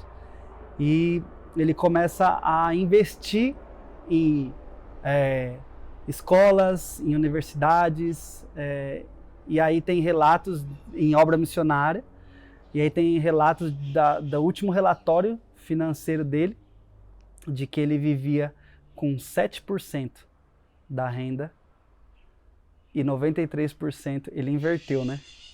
Totalmente. 93% era para essas ações missionárias, para abrir novas escolas, universidades, hospitais. E aí fala que ele era literalmente um sócio de Deus. Ele se tornou um sócio de Deus. Que legal. Então, eu creio que se o Brasil entender esse contexto de participar da obra missionária nesses 3 pilares, e que talvez eu não possa ir, mas eu posso ser resposta para esses 2 aqui. Eu posso orar, eu posso interceder, que isso é muito importante, né? Eu posso cuidar de um missionário, eu posso me importar com um missionário, mas também posso ser resposta financeira, ou eu posso ativar outras pessoas para nós nos tornarmos resposta financeira. Eu conheço um empresário, eu conheço um autônomo, eu conheço uma pessoa que é CLT, tá salariado mesmo. Nós formarmos uma corrente, né, para impulsionar missões. Eu creio que Deus já tem feito um pouco isso aqui no Brasil. Cara, acho que né? Já tem começado, mas ainda é muito discreto pelo tamanho que nós somos. Sabe? O tamanho da igreja brasileira, né? É algo muito discreto ainda e que eu acho que precisa ser falado mais, precisa ser fomentado, pulverizado mais. Isso dentro das igrejas. Acho que precisa ser falado mais sobre a questão do trabalho missionário e dessa importância. Porque a igreja, ela foi resposta sempre para missões, né? Paulo, ele escreve a carta de Filipenses falando, né?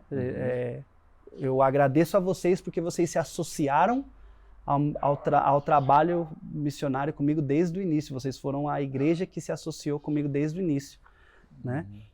E aí no final da carta ele até fala que ali naquele momento ele não estava precisando de nada, mas ele agradecia pela igreja de Filipos se importar com ele.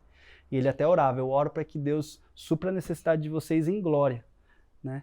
Então, porque uma igreja ali que entendeu o papel dela, né? Em até reconhecer o que Paulo tinha liberado sobre eles, né?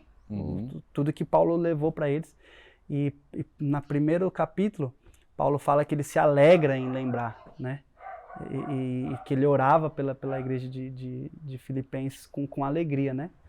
Então, eu acho que nós podemos ser, aqui no Brasil, essa igreja de Filipenses, cara, né? Sim, isso aí.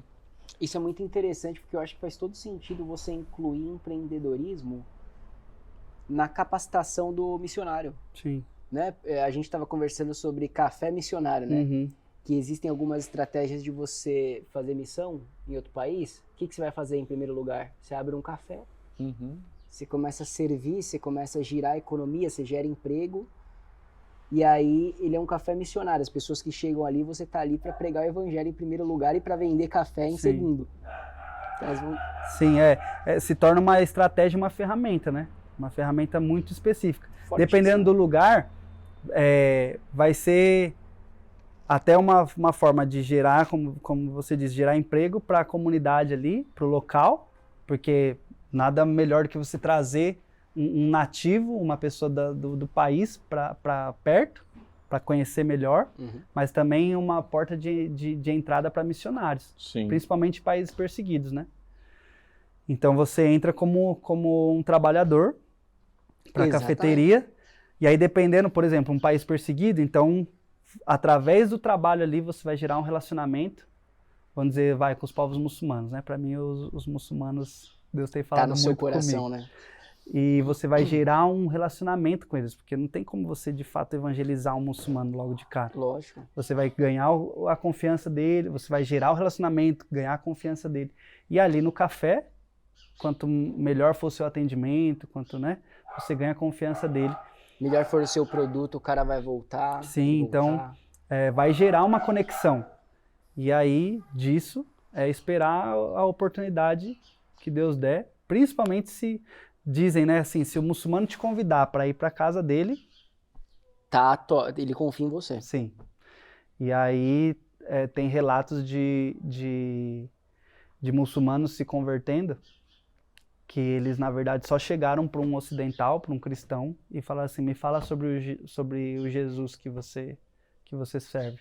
Me fala sobre esse homem, porque... eu acabei de ter uma visão com ele, eu acabei de ter um sonho com ele. É incrível isso, cara. E eu sei que você conhece ele. Então, tipo, o próprio Jesus tem se revelado. Os missionários talvez nem estão precisando evangelizar, entre aspas, né? Eles estão precisando só apontar o caminho. Sabe, tipo, porque tem relatos desse último terremoto na Turquia, se eu não me engano, foram com crianças, que...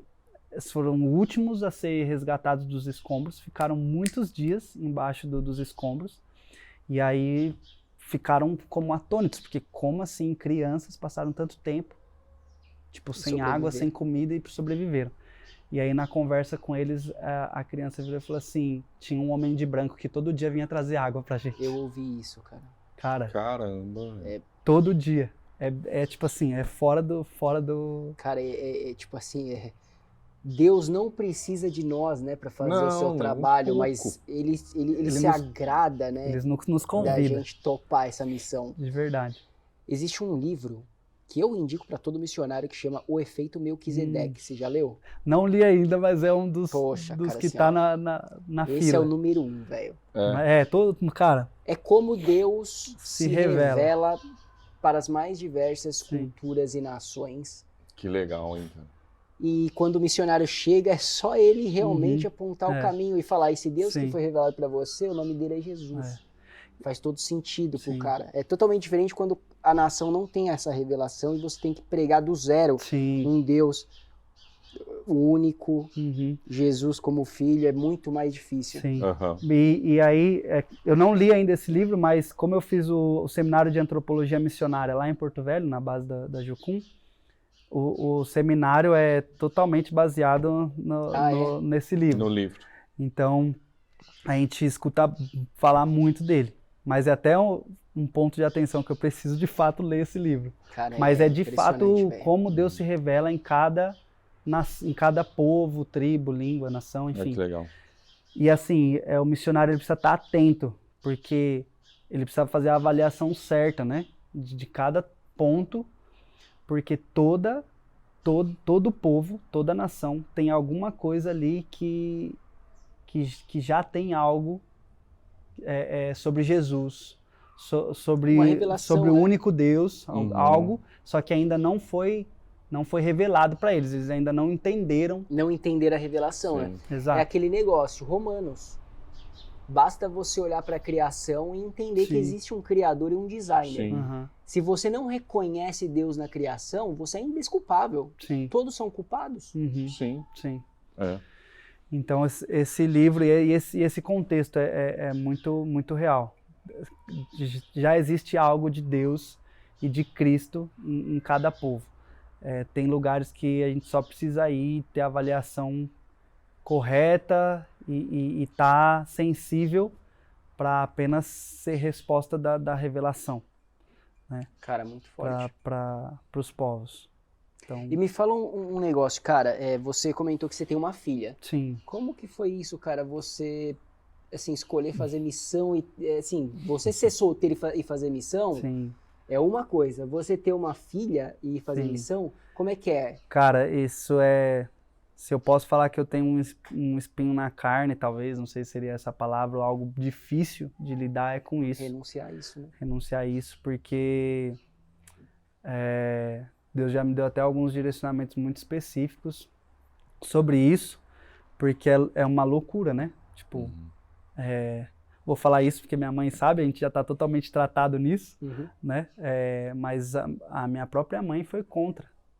E ó que nós temos históricos na família de missionários e tal, mas nunca teve um histórico de um missionário ou de alguém fazer algum trabalho que trouxesse esse contexto de uma renúncia tão Muito forte. grave, Então, na época minha mãe foi muito contra.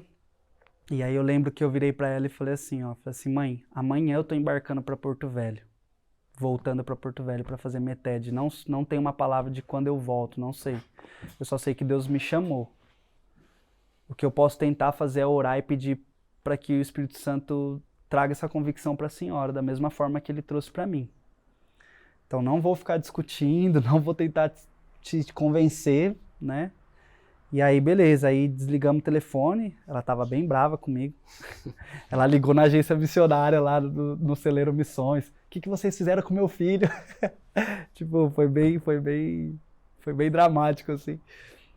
Mas assim que eu desliguei o telefone, foi uma das vezes que Deus falou muito forte, o Espírito Santo falou muito forte comigo, audivelmente. E ele disse assim, eu não tenho que falar nada para tua mãe. O que eu tenho que falar é para você. Caramba. Então, ou você me obedece, porque você escutou minha voz, você entendeu e você tá indo. Mas se você precisar da aprovação das pessoas para ir, nem vai, fica. Porque eu não vou falar para as pessoas o que eu tô falando para você. Isso é entre eu e você. Você vai ter que sentar e calcular a obra. E um pouquinho antes, 6 meses antes, Deus já tinha me dado uma palavra assim, senta e calcula a obra, agora é a hora. eu tenho 2 caminhos para você. Ou você fica e continua o que você está fazendo, sua faculdade, o seu trabalho bom que você tem, sua carreira profissional promissora, ou você entende que eu tenho um caminho difícil, árduo, mas que é um caminho de vida, um caminho de frutos, né? E aí eu falei, é óbvio que Deus está me chamando, né? A boa, perfeita e agradável vontade dele está no que ele me deu mais detalhes. Sim. A outra ele só falou que me abençoaria e no que eu estivesse fazendo. Então eu entendi que era isso, mas ele me trouxe a responsabilidade. Senta e calcula a obra, porque agora é hora de decidir. Se você decidir ficar, eu vou te abençoar. Amém. Se você decidir, eu tenho algo maior além, né? E o detalhe, não tem caminho de volta. Essa palavra, sempre que eu penso em desistir, vem isso para mim. Final de junho de 2018, quando eu recebi essa palavra, através dos meus líderes em Jundiaí. Não, se você decidir ir, não tem caminho de volta. E aí a questão da minha filha, né? Porque minha própria mãe na época, né, falou assim, porque isso é um contexto de que você está abandonando sua filha, tal, né? Eu tive um processo com ela de que ela teve uma situação bem difícil por conta do distanciamento, quando eu fiquei no Amazonas por 8 meses. Então ela fica com ela mora com a mãe dela e com a avó dela. Ah, tá. Aqui em Jundiaí, interior de São Paulo. Nós estamos em Campinas, né? Bem pertinho aqui. E de São Paulo também não é longe. De carro dá 1 hora. É pertinho. De ônibus, da onde eu fico em São Paulo, dá talvez umas 2 horinhas. Enfim, mas isso é difícil, né? A última vez que a gente se viu, 2 finais de semana atrás, eu conversei com ela sobre a questão dos povos muçulmanos. E eu falei para ela, falei assim, Juju, você entende o trabalho do papai? Você entende que o papai tem uma missão que é muito além de um trabalho, né? De um simples trabalho. Ela falou assim, não, eu entendo. Eu falei assim, e o que é mais difícil para você? Aí ela falou para mim, falou assim, papai, o mais difícil é a gente estar longe, a gente se ver só às vezes e tal. E aí isso pega, né, cara? Pega muito, corta o coração. né? E, enfim. E aí, às vezes, já tive momentos de bastante tristeza, assim, né? De estar no campo e, às vezes, bater aquela saudade. Poxa. Enfim, de passar aniversário, às vezes, longe, né? Esse último ano a gente passou longe o aniversário, eu não estava aqui no Brasil. Então, uma renúncia muito forte, assim, é algo que vira e mexe e me pega. Uhum. Mas Deus sempre me traz uma palavra, né? E Ele sempre me dá momentos de poder estar com ela, igual agora, esse tempo que eu tô aqui no Brasil, de a gente poder como fala? Tá firmando mais os laços, né? Tá fortalecendo, né? Essa questão. Mas eu oro muito, cara, por um momento onde a gente vai poder passar juntos. E também sobre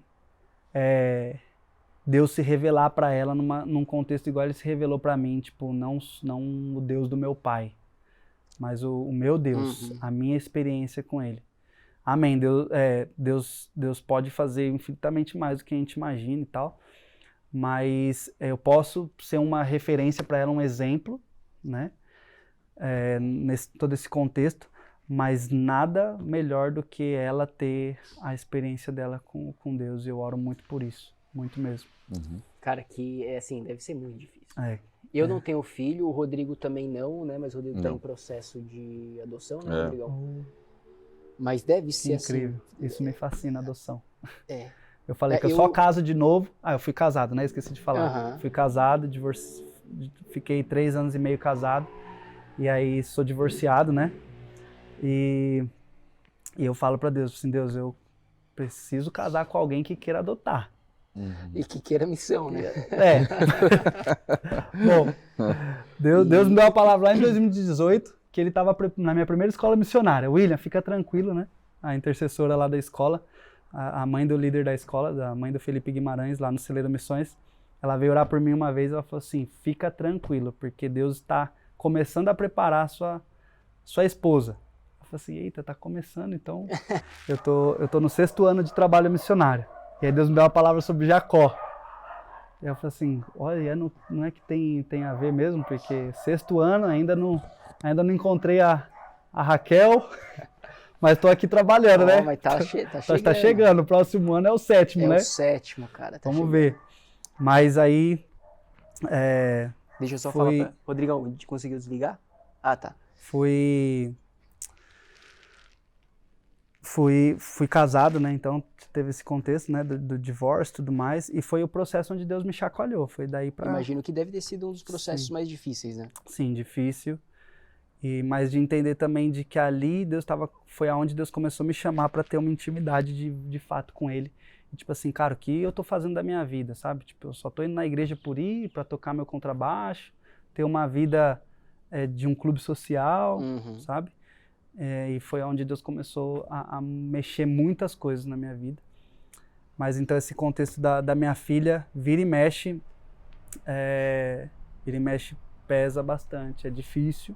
Poxa. Mas eu creio que Deus tem algo muito especial no contexto da obediência, né, da renúncia, né? Com certeza, cara.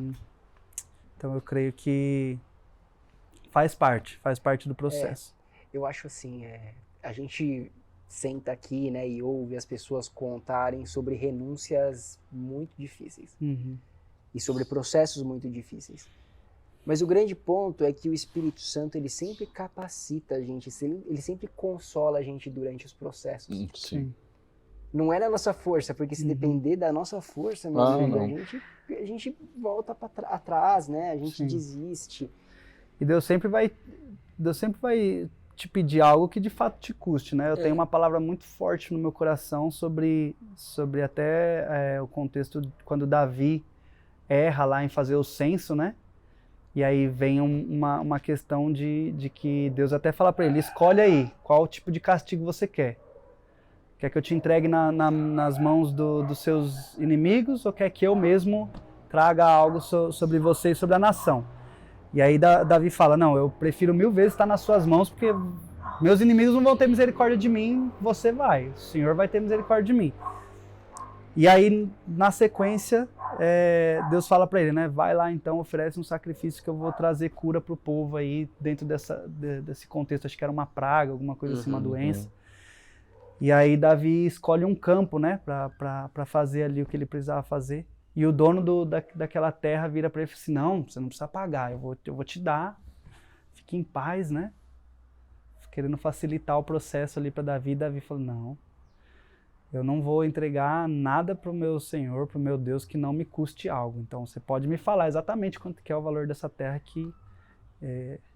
Então, assim, a gente também precisa assumir essa responsabilidade das renúncias. Sim. E de que Deus vai pedir alguma coisa que de fato te custe. Né? Então, minha filha, mas eu oro muito para Deus para que a gente tenha um tempo junto, assim, sabe? Eu oro para que ela tenha essa revelação, né, em Deus, do Deus dela, mas também eu oro para que a gente tenha um período aí de a gente poder morar junto, sabe? Eu não sei, eu tento discernir esse tempo, né, essa estação, talvez depois que eu casar, tiver um pouco mais estruturado numa questão assim. Ela mesma já falou para mim uma vez, logo que eu cheguei na Colômbia, ela falou assim, pai, você precisa casar logo, né?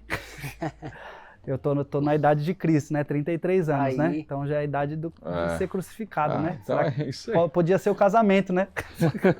Brincadeira. Eu não tô com pressa de casar, tá tranquilo. Tô em paz com isso. É só brincadeira. Mas ela falou assim, o senhor podia casar logo, né? Porque fica mais fácil, né? Por exemplo, se eu pudesse ir aí pra Colômbia, passar um tempo com o senhor, se o senhor tivesse casado, ia ser mais fácil da minha mãe concordar e tal. Então... Sim, ela tem 13 anos, cara, mas ela tem ela tem um pensamento, uma maturidade, assim, muito à frente, tipo. E ela é cristã? Cara, ela é cristã, mas ela tá num contexto nominal um pouco, né? Por conta da família ali, eles não estão fixos numa igreja e tal, mas o que eu posso e o que eu tento, né, Deus já falou muito claro isso pra mim, no que você pode, faça o máximo para instruir, para fazer o teu papel, né? Mas também entenda que quem está fazendo quem de fato é o responsável por isso sou eu. Eu estou fazendo muito além, eu vou fazer o além. Você faz até aqui o que é sua responsabilidade, até onde você consegue ir, o máximo que você consegue, mas o além é meu, eu estou fazendo. Deus me traz muito o contexto assim, eu sou o pai da Ana Júlia. Deus me fala muito isso. Eu sou o pai da Ana Júlia. Você é o pai terreno, mas o pai supremo dela sou eu. Eu te emprestei ela por um tempo, emprestei ela para vocês, para a mãe dela, para os avós por um tempo. Mordomia, né? Mordomia, exato. Muito bom, cara. O William, a gente sempre pergunta para os convidados que vêm aqui quais foram os livros que sim. marcaram eles. Tem algum que... Tem. Sem ser a Bíblia, né? Tem. A Bíblia não vale. A Bíblia já é o pão diário, né? Cara, eu tenho uma listinha assim, né? Podes falar, Senhor, estou ouvindo, todo jocumeiro vai... Todo jocumeiro vai ler. Vai indicar esse livro. Podes falar, do Loren Cunningham, que faleceu ano passado, né? Foi pra glória, lutou o bom combate aí. Esse livro é muito bizarro, assim, tipo, as coisas que Deus fala com você através das histórias que Ele conta. Além das possibilidades do Jim Steyer, que é o fundador da Jocum aqui no Brasil. E aí ele conta a história de como Deus despertou ele para missões, né? Uma introdução, e depois dá o enredo maior de quando ele chegou aqui no Brasil, como foi o processo de iniciar a Jocum aqui no Brasil, há 47, 48 anos atrás, creio que algo assim. E Por que Tarda, o Pleno Avivamento, do Leonard Ravenhill, também para mim é um livraço. Como é que chama? Por que Tarda, o Pleno Avivamento. E aí ele vai falar muito sobre vida de oração, enfim, vai falar muito sobre isso. Eu vou falar sobre um livro devocional de um cara que eu tenho um apreço muito grande, né? Que é Charles Haddon Spurgeon. Ah, sim. Então, eu não me lembro se é Dia e Noite com Spurgeon. Então ele traz um devocional tanto para manhã quanto para noite, todos os dias do ano. Pô, que legal. Para mim, assim, surreal. O meu último que eu tive, eu dei para um discípulo meu, todo marcado, todo rabiscado. Tem hora que ele me manda umas fotos. O que Deus estava falando com você aqui? Porque eu fui escrevendo, né? Então é um livro, assim, para devocional, para vida diária. Para mim é muito importante. Spurgeon também é um cara que traz muita... Mestrão também, né? O príncipe dos pregadores, né? Príncipe dos pregadores. Pregava para, sei lá, mais de 3.000 pessoas no gogó. Uma época que não tinha microfone, né? Acho que era mais a acústica do ambiente, né? Que talvez facilitava, mas todos em pleno silêncio também, né? No lugar. Que senão não daria, né? Enfim, mas Spurgeon também me fascina. E aí um livro que Spurgeon indica muito, que é O Peregrino. Isso aí todo cristão tem que ler, né, Rodrigo? Eu já ouvi histórias de que Spurgeon leu esse livro no mínimo 100 vezes. Caramba. Durante a vida dele. John Bunyan. Eu não sei pronunciar. Depois vocês colocam na legenda aí. Bunyan, não sei como. Bunyan, sim, John Bunyan, alguma coisa assim. E deixa eu ver. Eu vou falar um aqui que talvez algumas pessoas não vão gostar muito. Vai ter controvérsias, mas foi muito específico para mim também, para minha vida de intimidade com o Espírito Santo, que é o Bom Dia Espírito Santo, do Benny Hinn. Do Benny Hinn. Então, eu sei que tem algumas pessoas que não o familiarizam pessoal muito com o Benny Hinn. tradicional, talvez não... Não vai muito, né? Mas, cara, as coisas que eu tirei desse livro, assim, de vida de intimidade com o Espírito Santo, assim, para mim mudou a forma de eu entender a pessoa do Espírito Santo, o relacionamento de intimidade com o Espírito Santo. Tipo assim, mudou muito, assim, virou a chave. E eu li na época, os dois livros, o Pleno Avivamento, Por que Tarda, o Pleno Avivamento, e o Bom Dia Espírito Santo, eu li no meu período de prático da ETED, durante a viagem missionária. Foram 2 livros que eu li e que me impactaram muito, assim, virou a chave na minha vida, assim, muito bom. Acho que esses seriam os principais, eu creio. Bons livros, cara. Assim, o Bom Dia Espírito Santo já foi citado aqui muitas vezes, nem algumas, muitas vezes, cara. Ah, eu tenho um outro livro. Com Combas, do Ronaldo Lidório. Não conheço. Com Combas. Ele conta como ele... Ronaldo Lidório é um missiólogo brasileiro, missionário, que na década de 90 foi para, se eu não me engano, Gana, começar um trabalho missionário. Ele é presbiteriano. Cara, histórias surreais de como ele começou o trabalho missionário lá. E eu lembro de estar ainda trabalhando na Avon, tinha acabado de voltar da primeira escola missionária, e o caminho que eu ia pro fretado, dentro do fretado, enfim, eu ia lendo esse livro e teve várias partes de eu, cara, chorar lendo o livro, tipo. E aí foi onde eu comecei também a entender melhor o contexto de que Deus estava me chamando para missões em tempo integral. Quero até agradecer a Bárbara Nakashima, muito obrigado, porque foi ela que ela estava fazendo o seminário no Instituto Bíblico Batista, Enéas Tonini, lá em São Paulo. Ela é daqui de Jundiaí. E ela falou assim, William, você precisa ler com Combas. Se Deus está te chamando para esse contexto missionário, você precisa ler. Porque no curso de missiologia dela, ela teve que ler. Foi uma leitura obrigatória. Ela falou assim, cara, vai mudar a sua visão, você vai ser impactado. E dito e feito.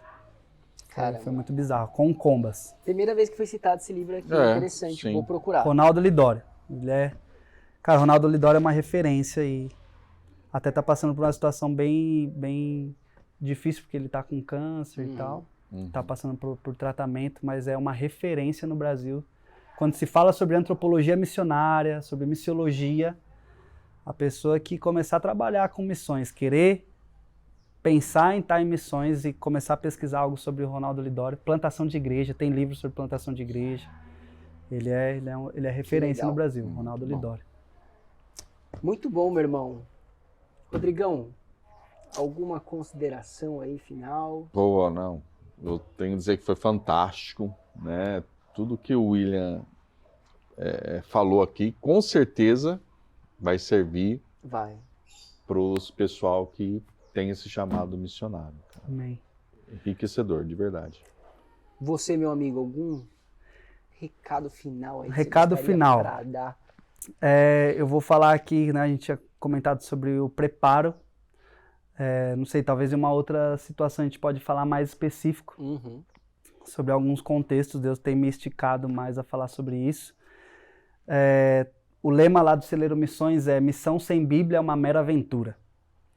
Poxa, falou tudo. Então, esse é o lema da escola missionária lá do Celeiro Missões. Eu fiz parte da primeira turma deles, né, em julho de 2018, e Deus deu esse lema pra gente logo no início da escola, nas aulas de panorama bíblico e estudo indutivo, e virou o lema da escola.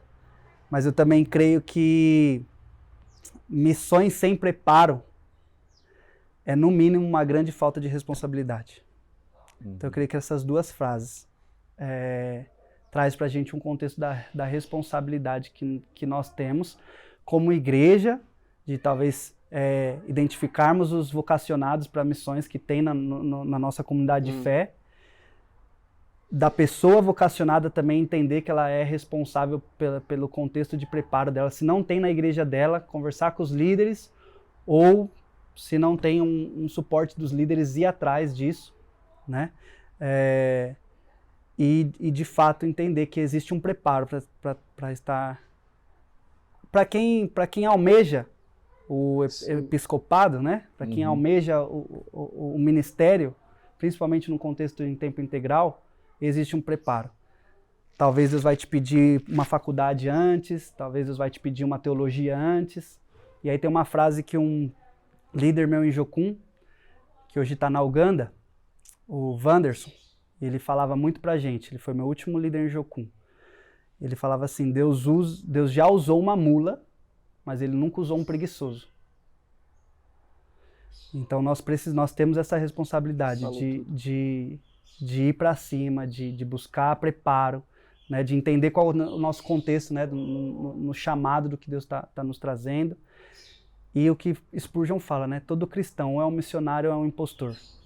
Então se prepare para o contexto que você está, porque você é um missionário no contexto que você está. Falou tudo, cara. Você é um missionário no seu trabalho, você é um missionário na sua faculdade, então se prepare e dê o seu melhor ali. A única diferença que eu vejo é que talvez de alguém que está nas 7 esferas da sociedade, incluso aí nas 7 esferas, que tem os missionários vocacionados, mas no modo geral, cada um está num campo missionário diferente. Vamos publicar até um post, vou publicar um post hoje no podcast falando justamente vou usar essa frase sua. Amém. Deus já usou uma mula, mas nunca um preguiçoso. Essa frase é do Wanderson. Que legal, pode pôr, eu vou cara. até passar Passa pra gente depois. Sim. Muito bom. Ele me confrontou muito com essa frase e traz um senso de responsabilidade, né? Claro. Sim. Deus nunca usa quem está parado, cara. Não, exato. Exatamente. É isso, o Espírito está em movimento, né? Sim. Pairava sobre as águas, o Espírito está sempre em movimento. Sim. E você falou preparação, se alguém tem chamado para uma nação específica, primeira coisa, o que tem que fazer? Estudar a língua. Estudar a língua. Pô, é o mínimo, né? Fala aí.